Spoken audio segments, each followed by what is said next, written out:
Hi all, this is Henry Bellet, and for my Speech for Change project, I chose to do it regarding Mike Wilburn and Mark J. Spears, and this is in reference to the shut up and dribble movement or incident in basketball that happened a couple years ago.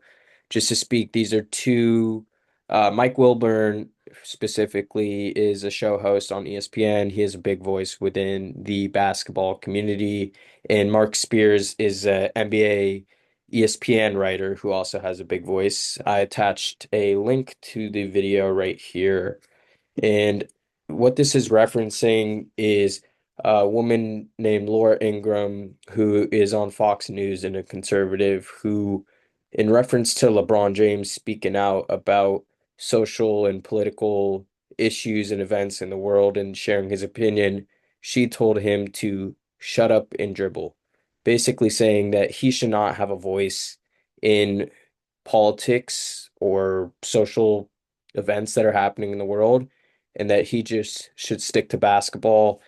And why Mike and Mark felt the need to speak out about this is because this comment was basically insinuating that all professional or black professional athletes should not have a say in what's going on in the world, that their voice does not matter, and that they should just stick to the sport that they're good at. That's all they're good for. Obviously, anyone with a brain knows that that's not true, especially when you carry such an influence that these players do.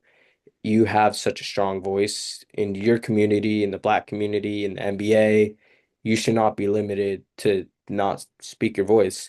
And given the platform that Mark and Mike have, they went to speak about this, calling Laura out for her comments, saying how impactful it is for someone like LeBron or another professional athlete to be able to speak their voice. Because not only does that help them out as a person to not feel boxed in and afraid to speak out, but it helps the next generation of athletes, just people in the workforce, just kids in general that, feel like they don't have a voice. To see someone that's, the same skin color of them or came from the same background be able to talk and have a voice, as well as they feel once they get in that position, they'll be able to have their own voice as well.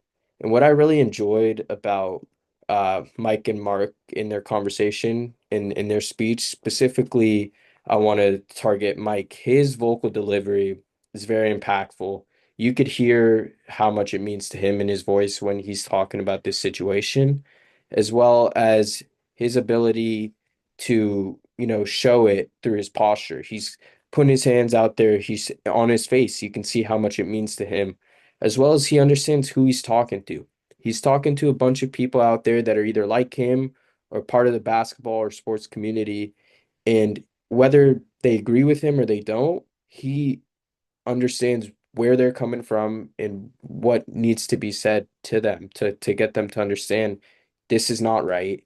This needs to be changed and why it needs to be changed. And I think it comes across very clear, that they're not going to let this slide. They're going to take a stand right here, even if it, may get them in trouble with ESPN or whoever they're working with.